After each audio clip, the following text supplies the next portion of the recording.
feel. Hi everyone, I'm back again for a book review, and I will be reviewing Uninvited by Sophie Jordan. I listened to the audiobook for this, and I actually really loved this. I wasn't expecting to, because it starts out and you meet Davy, who is super perfect, super talented, and perfect, talented, popular, and she has the perfect boyfriend. But quickly that all turns around within like the first couple of chapters. And by the end of it, while I was still kind of mad at Davy for some things, I love the story, and I was super proud of her. So for everything she had done, but I won't do any more spoilers for that. As I said, this book is about Davy, and this is set in the not so distant future. I believe it was 2025 I think is what they said. I can't quite remember.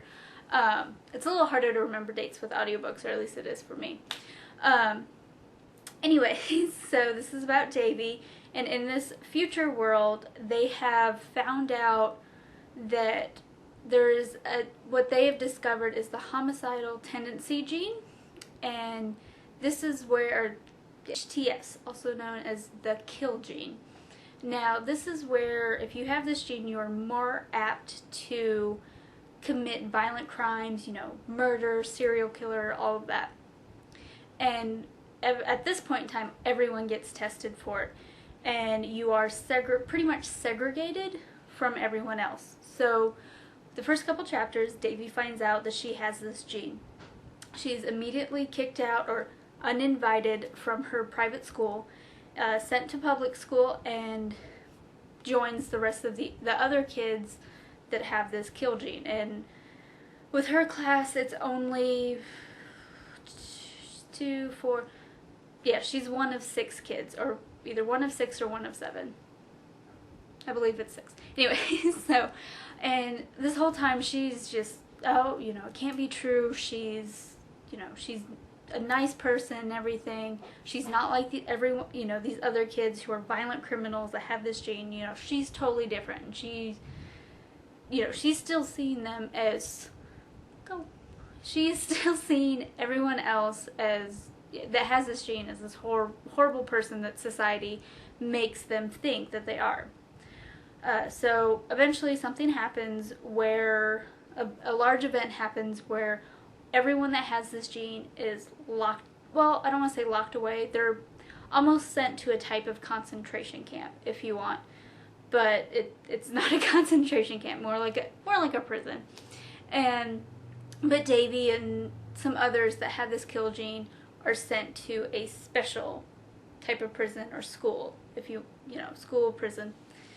And I'll leave it at that. I don't want to say any more spoilers, or I don't want to say any spoilers about it. But I will say, and I'd listened to a review about this book, or at least a bit about this book in another podcast, and they had actually been there for an interview with Sophie Jordan, or a panel with Sophie Jordan, where she had explained that,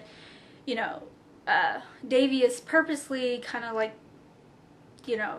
perfect and all this, and sees everyone else different, and sees everyone with this gene as society is supposed to, because she grows and she learns, and she has to realize that this gene does not define them. It's just because someone tells you you're supposed to be something doesn't mean you are. And she does do that through the book. She does grow, she's constant, and what I love about her is she's constantly trying to prove that she is not a killer. Just because she has this gene does not mean she's going to be an evil person. And I really respect that, because in our society, really anywhere, people are constantly going to tell you that you're destined to be this negative thing or another, or they're going to talk behind your back. There's always going to be something out there that's telling you can't be this, or you're going to be something horrible. And, that's not true. And the awesome thing is, you know, she does have these other characters in the book that, you know, some have the gene, some don't, and they're, you know, pushing for her, you know, like, no, just because you have the gene, you know, doesn't mean you're going to be this. You're not a horrible person just because you have this gene. And in this book actually really all clicked for me at the end when in the audiobook they went ahead and read the author's note at the end, and I believe it was actually Sophie Jordan who recorded it. And I just want to read a little bit of it because I listened to it and it spoke volumes to me because, you know, I've had people in my life who have told me, oh, you're destined to become, you know, this horrible thing, or you're not going to make it through. I think my favorite was, I was supposed to be a drug addict with a child and I wouldn't graduate college. I have never had drugs or never done any drugs. I graduated college just fine and have a nice job, and I don't have any kids. So, but anyways, let me read that author note for you. I'm gonna read this from my laptop. I don't have the physical book, but yeah, I did pull it up and get the ebook. So I'm just gonna read a little bit of this. Okay. Here we go. We can be more than what others whisper behind our backs or shout in our faces. Free will exists. We need to choose to be the best we can be, and we need to help others do the same. Believe in yourself. And you should always, always believe in yourself. No matter what other people say, you are your own person. So I think this book, I gave this book a 5 out of 5. Like I said, it really spoke to me. And I thought everything else was really cool from a scientific point of view. I find it very interesting. I wouldn't be surprised if, you know, such a gene existed, although I'm not a biologist, so I'm a chemist. But and it really, I don't know, like I said, this book has a lot of different themes in it and they're some pretty heavy themes, and it was wrapped up nicely in a little blonde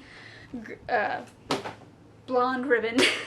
So, but I think it's really worth reading, and I think you guys should check it out. The audiobook was great. The narrator did a great job. So, and I will be starting the second soon.